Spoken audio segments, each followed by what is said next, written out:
All right, ladies and gentlemen, I was watching a video on Janet Jackson. It was one of her music videos, and I was watching a video on Inna, and they were talking about how they're so underrated, and it kind of is true, right? Like, when do you hear people praising Janet Jackson? When do you hear people just saying, something about Janet Jackson where they're just the focus is on her and she's got all this attention and they're just like talking about her. You never hear about it because for some reason, even though she's a Jackson, they don't really.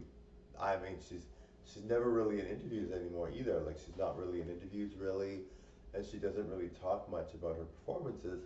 And I mean, she was the sister of Michael Jackson, right? So you're just like, how come she's so underrated? Like, especially now because now she's not really even in the spotlight much because it's very rare that she comes up with music.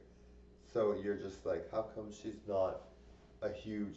She is a huge deal, but people don't really talk about her that much, or they don't really share any details about her. And it's like she's great. Like, and the same thing with Inna, right? Like Inna is, they said the same thing. They're like, why is she so underrated?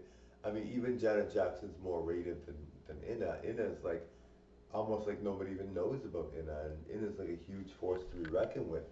She's really popular, but she's just not getting the kind of attention that she deserves. Now, they're obviously getting a ton of attention, and nobody compares to them, but they are not as I mean, it's Inna and Janet Jackson, right? We should all be like, oh my God, those two are incredible.